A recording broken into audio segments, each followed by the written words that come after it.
Some people say that insect pests are coming for our food. I'm Dr. Dave-EcoLogic, and I'm going to explain what is meant by that. First of all, most insects are beneficial. They pollinate plants such as our field crops, orchards, forests, and ecosystems like this bee is doing.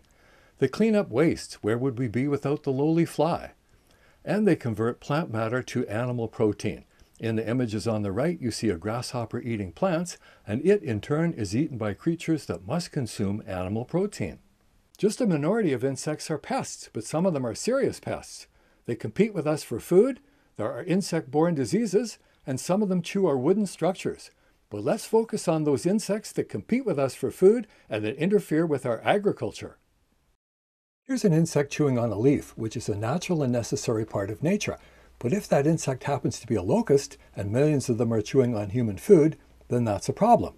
Now, I'm not saying this about locusts in particular because they've been around since biblical times, but many of the insect pests that plague us today have been created or enabled by us.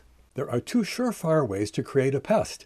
One, grow your crops in a monoculture of the same plants every year, and two, spray your crops with the same pesticide every year.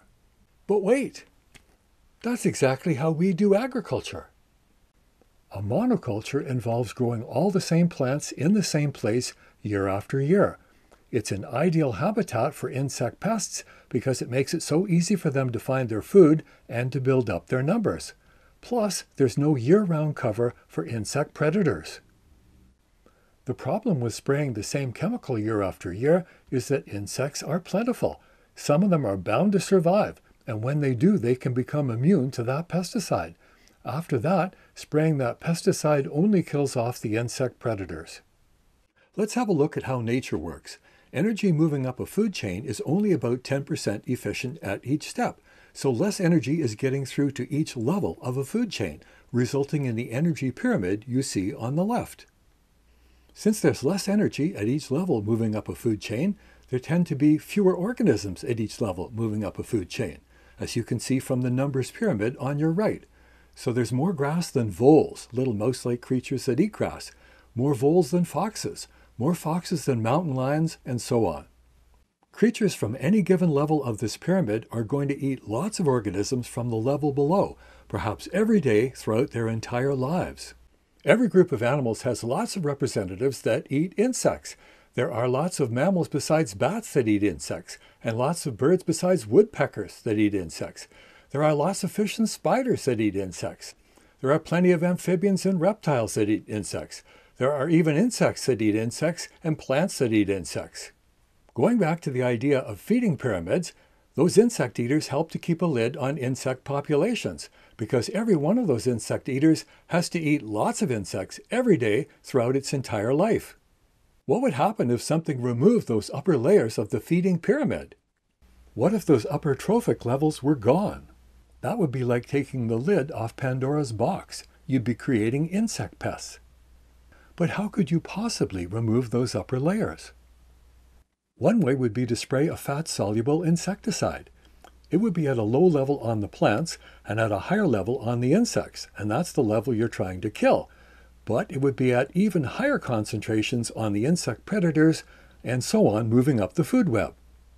If it was at lethal concentrations, you'd kill off the upper levels, releasing the insect populations to become pests. A second way is to grow crops in a monoculture. Recall that that means growing all the same plants in the same area year after year. That's an ideal habitat for creating pests because their numbers can build up to high levels. Their eggs might already be in the soil or on bits of plant material left over from last year. In any case, there's no year-round cover for insect predators. Let's focus on that last idea, no year-round cover for insect predators. This could have been an empty field until the crop popped up with the insect pest population already in place and ready to boom. With no insect predators there, that's like taking the lid off Pandora's box, allowing those insect pests to do even more damage. If you'd like a little bit more background about how nature and ecosystems work, check out my highly rated course at UDEMY. I'll put a link in the description below. Let's look at the drastic facts. Insects can develop immunity to an insecticide in 5 to 10 years, but it takes at least that long to develop the next insecticide. At least 1,000 insects are immune to one or more insecticides, and some are immune to many insecticides. Since 1942, U.S. losses to insects doubled, even though those insects were being sprayed with 10 times the chemicals. Just to put some numbers on crop loss, in the U.S. that means that they went from 7% to 13% of the crops being lost to insects. In some countries, that number would be as high as 50%. Whatever the exact numbers are, we're going backwards. We're losing this race. There's something called the pesticide escalator, which you can interpret to mean that the amount of pesticide being used every year and the cost go up every year, like an up escalator. Or you can interpret that fighting insects with chemicals is like running up the down escalator, where it's hard to make progress, and if those stairs come at you fast enough, you might even be going backwards. If more and more insecticides have to be used every year, and the price of those insecticides keeps going up, then that becomes a general economic problem, which becomes a specific accounting problem for each individual farm and household. Who among us wants to see the price of food production go up every year? Plus, there are serious health issues involved in breathing, touching, or eating insecticides. For example, you can have sickness, toxicity, or death just depending on how much exposure you've had. Plus, insecticides are associated with fertility issues, birth defects, allergies, and cancer. Insecticides don't just stay in the farmer's field, they're in the air, in the water, and in the produce that you bring to your table. Plus, insecticides cause ecological problems. In addition to removing non-target insect predators, thereby increasing the crop protection problems, they also affect bird populations, amphibian populations, bees, fish, and so on, all of those creatures that eat poisoned insects or that are exposed to the chemical residues of insecticides. Just to add a few more details to that, there are different types of insecticides to consider.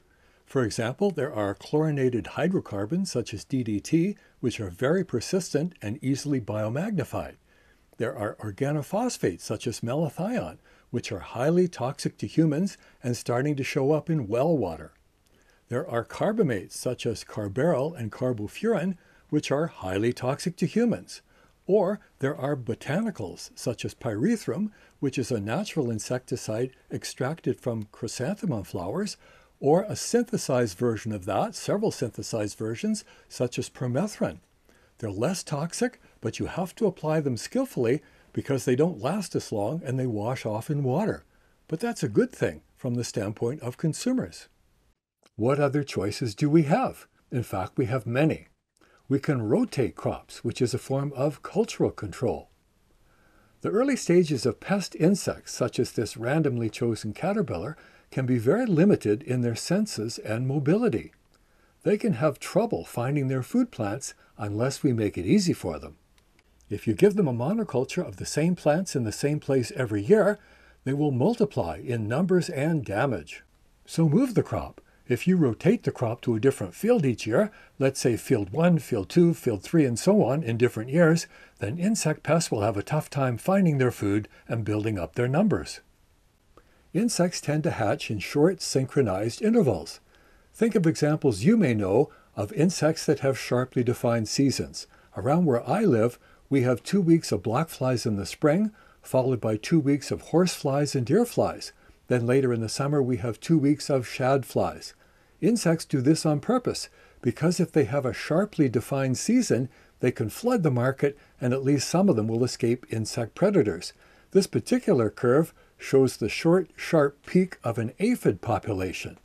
Knowing this, the strategy is to time the crop, either so that the crop gets started after the aphids have already had their day, or that it starts soon enough before the aphids so that the plants are at a more resilient stage before they have to deal with aphids. Good hedgerows make good neighbors. If you leave hedgerows not just between different properties but between different fields, you'll have an army and an air force of insect predators ready to control insect pests. Polyculture involves growing several crops together. One reason to do this is for the efficient use of space. So for example, you could grow this much corn crop and this much apple crop in a combined area of 1.4 hectares. But because the two crops grow well together, you could grow the exact same amount of produce in 1 hectare using polyculture. There are other reasons to use polyculture. For example, you can include companion plants that repel insect pests or attract predators of insect pests. Basil repels pests from tomatoes. Beans and squash attract predators of insects that feed on maize. Or you can include trap plants that distract insect pests. Sunflowers distract pests that would feed on soybeans and cotton. An example of good companions is carrots and onions, which repel each other's pests. Growing cabbages, beetroot, and onions together will confuse pests and improve the soil. Papaya and chili peppers deter pests and share shade. Space in a vineyard can grow mixtures of other crops rather than being wasted space. Here's an organic farm with polyculture going on. There's a hedgerow in the background to break the wind and harbor insect predators. Besides relying on predators that are already present, you can attract more to the area by adding bird houses, amphibian houses, and bat houses. You can also purchase the eggs of predatory insects, such as ladybugs and lacewings, or parasitic wasps that lay their eggs on insect pests. We can use pheromones to confuse insects. Some female insects release pheromones to attract the males for mating purposes. We can synthesize those pheromones and use them for our own fiendish purposes. For instance, we can use them to lure males into traps. We can waft them around the area so that males can't find females, and in so doing, we may attract insect predators that then hunt them down by sight. You may never have heard of them, but plenty of pheromone traps are available. Insects use juvenile hormone and molting hormone to guide their development. Those are the JHs and MHs you see in the diagram on the right. We can give them the wrong hormone at the wrong time, which messes up their development without poisoning humans or pets. In some cases, you can sterilize the males. The screwworm infests cattle, and in a moment I'll show you the ugly wound that it leaves in the side of cattle. There's the adult fly and its larva. If adult males are sterilized, they will have empty matings with the adult females and populations will be reduced. How well could that work? Well, between this technique and good vet visits, the screwworm has been essentially eradicated from North America. Here's a look at the ugly wound that it leaves in the side of cattle. That test tube is full of larvae that the researcher has taken from the wound. And there are many other choices. For example, you can use bacteria or fungi, such as Bacillus thuringiensis, which is a naturally occurring bacterium that has insecticidal properties. You can buy that and spray it on plants, and it won't harm anything other than insects that are feeding on those plants. You can use physical barriers, such as nets, bags, traps, and barriers that go around the trunks of trees to keep caterpillars from crawling up. And you can use people and machine to remove insects by hand or mechanically and to pick up debris that could be used by insect pests. The most important point of this video is that farmers should be using IPM, or Integrated Pest Management. The idea here is that they should be doing all of the things I have discussed in various combinations and in unexpected order, never letting those insects adapt to what they're doing.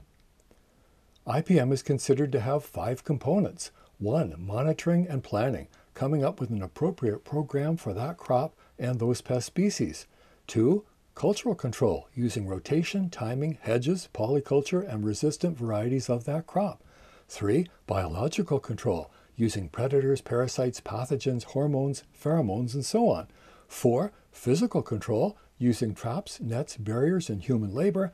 And 5. Chemical control. Yes, chemical control, but as a relatively last resort, choosing benign varieties to use and mixing things up year after year so that insects never have a chance to adapt to what they're doing. Let's look at IPM and the Colorado potato beetle. That's the adult on the left and the voracious larvae on the right. Colorado potato beetles attack potatoes, tomatoes, eggplants, and other plants. They're resistant to 55 or more chemical insecticides, meaning that there's hardly any point spraying them with anything unless you know exactly what they're still vulnerable to. But with IPM, 95% of the problem is reduced simply by crop rotation, because the larvae are not very mobile and they have a tough time finding their food plants if you move them. You can achieve further reductions using companion plants, hormones, traps, bacteria, fungi, ladybugs, and so on. Let's think about IPM and an orchard. Now, sadly, you can't crop rotate an orchard because you have to leave trees in the same place year after year.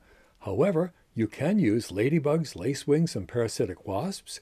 You can use various kinds of traps, pheromones, sterilizing insects, nets, and barriers. You can use physical removal of pests and detritus. In other words, you wouldn't leave anything lying around on the ground that would harbor pests from year to year. And you could use insecticides carefully. Now that would mean, presumably, choosing a benign insecticide, applying it at just the right time of the year for that pest, and reapplying it if need be. For example, if rain washed the insecticide off the produce. In the case of apple orchards, the codling moth is a major pest. There's the adult on the left and the larva on the right. The larvae swiftly get inside the apple, and so ladybugs, lacewings, and parasitic wasps do not work particularly well. I'm not aware of anybody sterilizing insects, but all of the other methods work and are used in apple orchards. Let's think about IPM and an orchard. Here's a tidy, spacious, low orchard with a hedgerow or shelter belt. Notice that there's no old fruit or other debris on the ground to harbor insect pests. Notice that the trees are low. That makes it easy to inspect the fruit, easy to remove pests by hand, easy to apply insecticides with accuracy, and easy to harvest the fruit. You can't see any traps or barriers in this photo, but they could be part of the program. There might be traps hanging from the trees or distributed around the orchard. There could be barriers around the trunks of trees to keep caterpillars from crawling up. If insecticides are used, they should be varied from year to year so the insects can adapt to them. They should be relatively benign water-soluble insecticides so that consumers can wash them off their fruit. They should be applied at exactly the right time of the season to be effective, and they should be reapplied should rain, for instance, wash them off the fruit. Notice that there's a hedgerow or shelter belt in the background. This would serve to break the wind and also serve as habitat for insect predators that would help to control other insect pests in the orchard besides codling moths. So if there are all these alternatives, and especially IPM, why are we still focused on chemical insecticides? Well, they used to work better in the past. They require very little thought, just spray them on and stand back. There was less knowledge of the impact they were having in the past. Farmers can be very conservative and loath to change their ways, and chemical salespeople have been very aggressive in peddling their wares. The chemical insecticide business has made big money from the pesticide escalator. If they can keep you on it, buying ever-increasing quantities at ever-increasing prices, it is much to their advantage. Hey farmers, why not rotate some crops, leave some hedgerows, switch up some insecticides, and try other aspects of integrated pest management? Hey grocers, why not stock more good, healthy, safe produce and label it with health information like all our other food? That kind of produce will cost more at first, but the market will grow and costs will decline. Hey restaurateurs, chefs, and consumers, why not cook the good stuff and let it be known that that's what's happening in your kitchen? The market for such produce will grow and costs will plummet. Hey everyone, in terms of home, garden, and farm, instead of just spraying chemicals on everything, use IPM and all its many tricks. Use combos of the different things I showed you and mix them up. Try some manual methods, some traps, and insecticidal soap. Insecticidal soap is a special kind of soap that dries out insects like aphids. It's especially appropriate for houseplants, so you don't have to bring poisons into your home. When using insecticides, use the least toxic ones, short-term, water-soluble ones, so that you can wash them off your produce. Apply them precisely when and where you need them, and mix them up so insects don't catch on to what you're doing. Use and store them carefully, these are dangerous chemicals, and try to minimize their use. Ask yourself, would you rather pay a bit more upfront or pay more later with escalating pest problems, increased chemicals in the environment, increased health problems, and increased environmental damage? Think about the birds and the bees, not sex in this case, but just some of the creatures that are being impacted by insecticides in the environment. In wrapping things up, a noteworthy quotation is, we need to recognize that pest control is basically an ecological, not a chemical problem. That was said by Dr. Robert Rudd, an entomologist, in other words, somebody who studies insects at the University of California, and the person who coined the term integrated pest management. There are many related topics that I didn't get to in this video, such as those in the list. If you enjoyed this video, please like it and subscribe so that you'll know when future videos are released. And if you'd like a short, fun course about how nature and ecosystems work, check out my UDEMY course called Everyone's World: What You Need to Know About Your Environment. See you next video.